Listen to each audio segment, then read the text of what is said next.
ये करोड़ों अरबों की बेशकीमती ज़मीन है और इस पर है कि भू माफियाओं सरगनाओं की नज़र है और ये काफ़ी समय से है कि इस ज़मीन को लूटने के फिराक में है। शामिल है वो आने वाले समय में सब चेहरों का बेनकाब कर दूंगा और मैं अजय तिर्की तो क्या अजय तिर्की जैसा हज़ारों लोगों से टकराने के लिए तैयार हूँ। दोबारा अगर इस जगह पर अजय तिर्की आता है तो मैं उसे सही सलामत जाने नहीं दूंगा, नंगा करके इस बार भेजूंगा।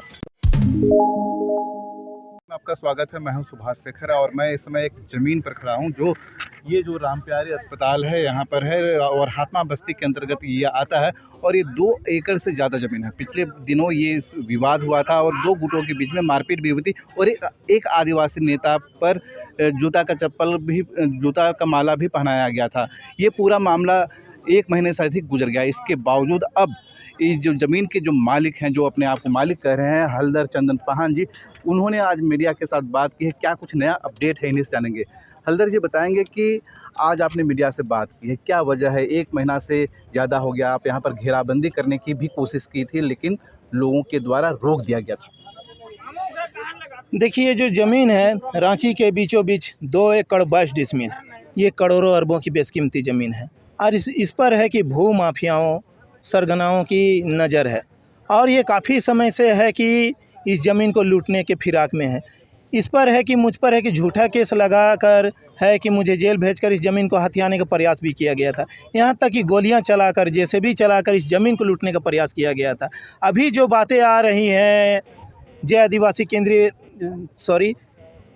सरना समिति के अध्यक्ष अजय तिर्की, जो है कि अब इसे सामाजिक ज़मीन बताकर है कि हथियाना चाहता है। इससे पहले उन्होंने है कि 17 फरवरी 2022 को तोड़-फोड़ की थी।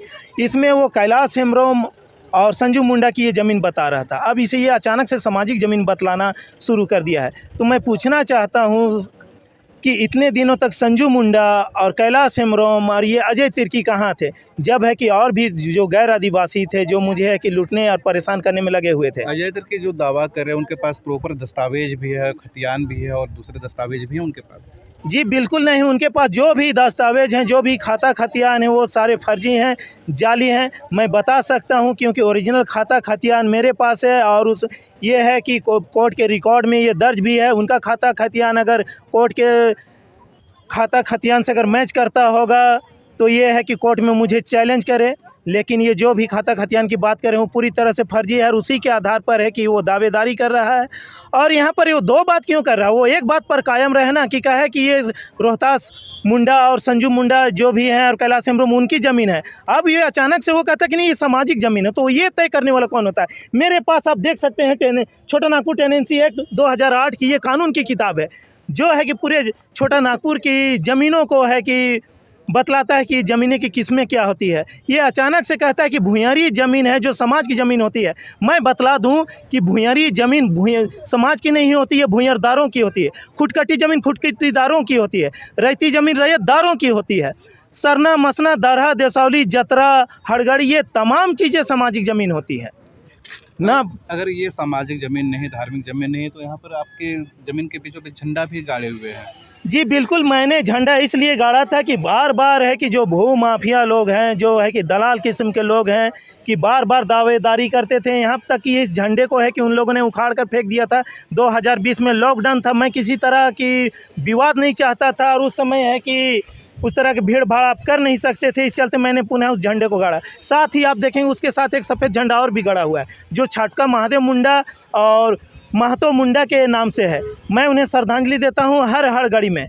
तो ये संजू मुंडा के अगर मतलब ये भैयाद होते हैं या फिर उत्तराधिकारी होते हैं तो यहाँ पर वो आते क्यों नहीं है? तो ये तो कभी आए नहीं और ये कहते हैं कि मैं इसका उत्तराधिकारी हूँ, ये मेरी ज़मीन है, तो ये उस समय कहाँ रहते हैं? उन लोगों का ये भी कहना है कि आप किसी गैर आदिवासी के लिए ये सब कर रहे हैं, उनके उकसावे पर कर रहे हैं। ये मेरी ज़मीन है, मैं क्या कर रहा हूँ नहीं कर रहा हूँ उससे उनको क्या मतलब? मैं खुद बतला दूँ कि ये खुद गैर आदिवासियों के कहने पर कर रहे हैं। जो बड़े कारोबारी हैं, सफ़ेद पोश हैं, उनके इशारे पर कर रहे हैं। वो बार बार जो लोग भी हैं, आप देख सकते हैं कितनी सारी गाड़ियाँ लगी हुई, मेरी नहीं है और ना ही मैं लगवाता हूँ। तो यहाँ पर फ़ायदा किसको पहुँचाया जा रहा है ये साफ जाहिर होता है। आप कह रहे हैं कि ये गाड़ी आपकी नहीं है, तो फिर किन की है? तो ये लोग बिना अनुमति के गाड़ी लगा बिल्कुल बिल्कुल बिना अनुमति के लगा रहे हैं। इनसे किनको फ़ायदा पहुंच रहा है ये आप लोग साफ जान सकते हैं। और इस पे कौन कौन लोग शामिल हैं वो आने वाले समय में सब चेहरों का बेनकाब कर दूंगा। और मैं अजय तिर्की तो क्या, अजय तिर्की जैसा हज़ारों लोगों से टकराने के लिए तैयार हूँ। दोबारा अगर इस जगह पर अजय तिर्की आता है तो मैं उसे सही सलामत जाने नहीं दूंगा, नंगा करके इस बार भेजूंगा। आप अपने इस ज़मीन को अपने पास सुरक्षित रखने के लिए आगे क्या कुछ करेंगे?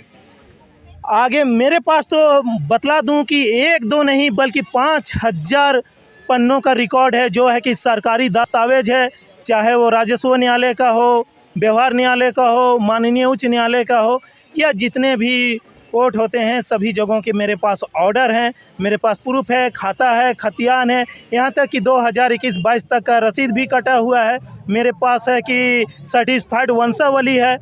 और अगर इस तरह के ये लोग करते हैं तो मैं एक बड़ी सभा करने जा रहा हूँ। और जितने भी उन लोग अजय तिर्की द्वारा उस दिन जो भाड़े और किराए के गुंडे मंगवा कर यहाँ पर जो मारपीट की गई थी, इन लोगों को सभी को, इन लोगों के ऊपर 307 का है कि मर्डर, अटेम्प्ट टू मर्डर का चार्ज भी लगा हुआ है, लेकिन पुलिस अभी तक इन लोगों को अरेस्ट नहीं की है। मैं पुलिस से मांग करूंगा, पुलिस पूरी प्रशासन से मांग करूंगा कि जल्द से जल्द उपरोक्त सभी दोषियों पर कार्रवाई करते हुए इन लोगों को है कि जेल के सलाखों के पीछे डाला जाए। आपके पास तमाम तरह के कागजात हैं, कोर्ट का ऑर्डर भी है और कई जगह आपने आवेदन भी दिया है, फिर भी पुलिस प्रशासन आपको कितना सपोर्ट कर रही है ये ज़मीन आपका हक दिलाने के लिए? पुलिस है कि मामले को पूरी तरह से जांच कर रही है, क्योंकि पुलिस को गुमराह किया जा रहा है। आप देखेंगे अजय तिर्की समाज को भी गुमराह कर रहा है। समाज को किस तरह से गुमराह कर रहा है? कल तो ये बोल रहा था किसी व्यक्ति की ज़मीन है, आज ये बोलता है कि किसी पूरे समाज की ज़मीन है। तो ये समाज को भी गुमराह कर रहा है, कानून को भी गुमराह कर रहा है। यहाँ पर मैं कुछ व्यक्तियों का नाम और बताना चाहूँगा। रविंदर गोप, जो यहाँ करमटोली, लोअर करमटोली का ही निवासी, जो गैर आदिवासी कम्युनिटी से बिलोंग करता है, वो भी कहता है कि ये मेरी ज़मीन है। और यहाँ पर है कि वो बार बार नापी कराता है। उन्होंने सीओ के पास आवेदन भी दिया था, पिछली बार है कि उसकी नापी को मैंने रुकवा दिया था। आज है कि फिर वो नापी के लिए है कि उन लोगों को उन्होंने सीओ को बुलाया है और नापी होने वाली है। मैंने है कि लालपुर थाने को भी इसकी सूचना दी है। साथ ही दशरथ यादव भी यहाँ पर है कि एसडीओ के यहाँ है कि 144 लगाने की बात करता है। 144 लगवाए ना भाई, वो अपनी ज़मीन पे लगवाए, मेरी घेराबंदी ज़मीन पर 144 लगवाने क्या मतलब? तो ये तमाम चीज़ें साबित करती हैं कि सारे लोग मिलकर है कि मुझे परेशान करके, डरा कर, धमका के ज़मीन को लूटा। पुलिस प्रशासन भी साथ नहीं दे रही, इसका मतलब? पुलिस प्रशासन को मैं इस पर दोषीवार नहीं मानता हूँ। पुलिस प्रशासन अपने हिसाब से काम कर रही है, लेकिन मैं पुलिस प्रशासन से बार बार मांग करूँगा कि वो जल्द से जल्द है कि मामले की तह तक जाए और है कि दोषियों पर कार्रवाई करे। और मैं आप तमाम मीडिया वालों को धन्यवाद करना चाहता हूं, जिसके माध्यम से है कि इस मामले को है उजागर किया गया और जो भी अधिकार हैं उसके लिए आपने मुझे सपोर्ट किया। धन्यवाद। माफ़ कीजिएगा, हम किसी का सपोर्ट नहीं करते हैं। जो सच होता है, जो इनके पास जो फैक्ट होते हैं, वो हर फैक्ट दिखाते हैं। और आप देख सकते हैं कि यहाँ पर आदिवासी ज़मीन की लूट किस तरह से हो रही है और एक आदिवासी का आदिवासी ही दुश्मन बनते जा रहे हैं। आप देखते रहिए लोकल खबर।